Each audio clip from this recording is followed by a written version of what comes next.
Blessed be, guys and ghouls! With Ostara right around the corner, I thought this would be an excellent opportunity to talk about this oft-misunderstood Sabbat. Now, for those of you who don't know, Ostara is one of the 8 pagan Sabbats on the Wheel of the Year. This particular Sabbat falls on the spring equinox. This is the time of year when the night and the day are equal. Now, where I live here in California, the equinox falls on March 20th, but anywhere in the northern hemisphere, it can fall from March 20th to March 23rd. And if you live in the southern hemisphere, it can be September 20th to September 23rd. Fun fact, I read somewhere that pre-Gardnerian Wicca actually only celebrated 6 Sabbats. There was the 2 solstices and then 4 sun celebrations.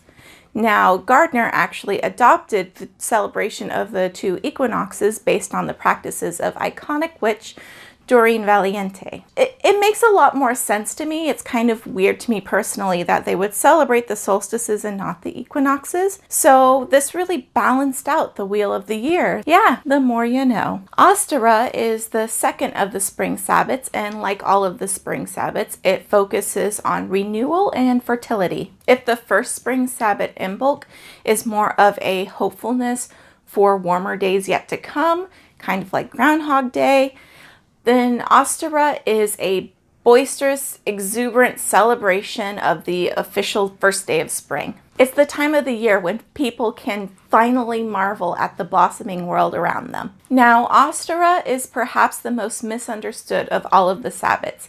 Its history is all tangled up with conjecture and scant evidence.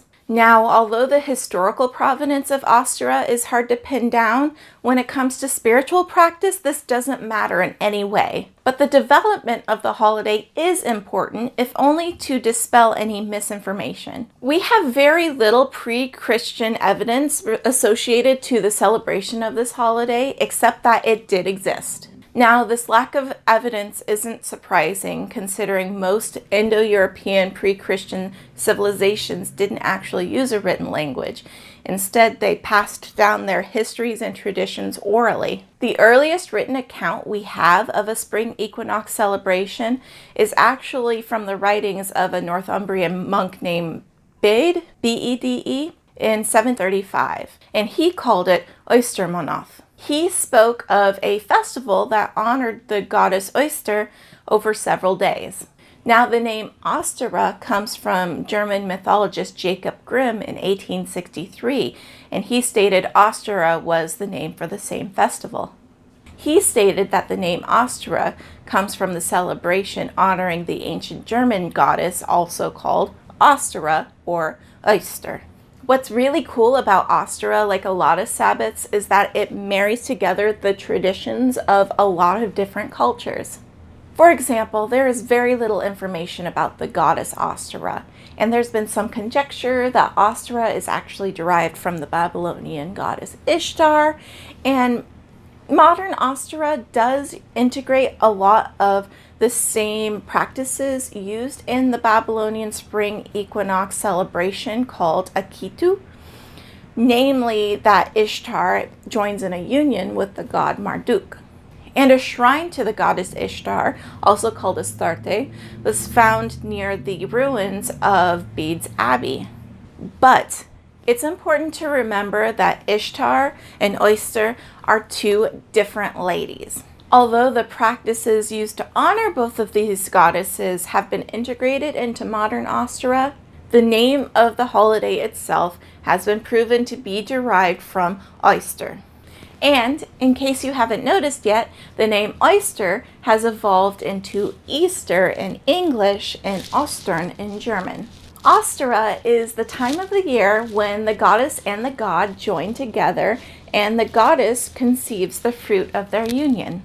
It is believed that the increase in growth and vitality is evidence of the rising power of the goddess and the god during this time. Pagans celebrate with rituals honoring new growth, vitality, and nature. Some pagans partake by eating some of the fresh spring growth, like sprouts, greens, and edible flowers. Most choose this time to start a new garden, be it from seed or by transplanting sprouted plants from indoors, depending on your climate. Important symbols of Ostara include the hare. Because of its nocturnal nature, the hare is sacred to Freya, Hecate, and Holda, all lunar goddesses.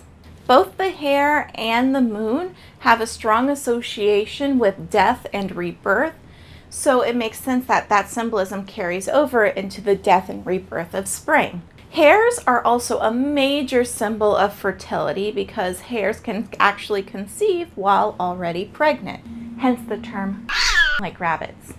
Many believe that the Ostara hare actually evolved to become the Easter bunny. Although the accuracy of this is widely disputed within the pagan community, personally I'm inclined to believe, mostly because it makes a lot of sense to me. After all, Christian Easter is also a celebration of death and rebirth. And if you want to carry that Ostara to Easter parallel even farther, if you think about it, Easter is always held on the first Sunday after the first full moon following the spring equinox. I remember one year my granny actually made us a rabbit for Easter dinner, with just a little bit of psychological scarring over the fact that we were consuming the Easter bunny. But I digress. The egg, like the seed, is a perfect symbol of the promise of new life. It symbolizes fertility in all of creation, and in many traditions, the egg is actually a symbol for the universe. Much like yin yang, the egg is also a representation of light and dark, masculine and feminine. The yolk represents the sun god, which is enfolded by the lunar goddess White. Both of them together represent the energy needed to create new life. You can paint boiled eggs and give them as gifts. You can hollow eggs out, put a wish inside, and bury it in your yard to sow your wish into the universe. Or you can plant seeds inside of a hollowed out eggshell, doubling down on that Ostara symbolism. Spring flowers. These can include anything that's currently blooming in your area. You can put edible flowers in your salads, you can decorate your home and altar with them, you can press them into books, even your book of shadows. You can decorate yourself with them. This is also a great time to embrace florally scented essential oils and incense. Ostara colors. Bright green, purple, yellow. These are all colors that are found in nature during this time, so it makes sense to integrate them into the Sabbat. Hot cross buns. This is probably my favorite Ostara tradition. Now, the crosses on the buns represent the two equinoxes crossed by the two solstices. It also can represent the 4 seasons, the 4 sacred directions, and the 5 elements, earth, air, fire, and water, with spirit in the middle where they all meet. You can find recipes for them all over the internet, so I encourage you to look around and find one that looks good to you and suits your purposes. Finally, in closing, here is a traditional Ostara story that I shamelessly stole from the internet. Enjoy. Once upon a time, the animal kingdom joined together for a meeting in a flurry of great excitement. There was a very special party with a very special guest who was coming to visit them. The very special guest was none other than the goddess herself, and every creature wanted to give her a very special gift. Now, some of the animals were very rich and some of the animals were very poor, but off they all went to prepare their gifts because only the very, very best would do for the goddess. Hare was very, very excited. Although he was very poor, he dearly loved the goddess and he had a big, generous heart. He was going to find her the very finest gift he could find. Hare rushed home to see what he could find to give to the goddess. Hare looked everywhere, under the bed, up in the cupboards. Even the larder was empty. He had absolutely nothing he could give her, except one thing. On the shelf of the larder was a single egg, and that was it. It was the only thing he had left. Hare gently took the egg down from the shelf and lovingly decorated it and took it to the party. Hare was very worried. All of the animals had gifts of gold and silver and precious jewels, and all Hare had was the egg. Eventually, all of the gifts had been given, and Hare was the very, very last. Hare shyly presented the egg to the goddess. She took it and looked at him and saw the true spirit of the hare. And then the goddess appointed him her very special animal, because the hare had given her everything he had. Thank you so much for listening to my talk about Ostara. Please don't forget to hit that like button, subscribe, ring that bell, and leave a comment down below with any plans or traditions you have associated with this very cool Sabbat. Stay spooky. I need coffee.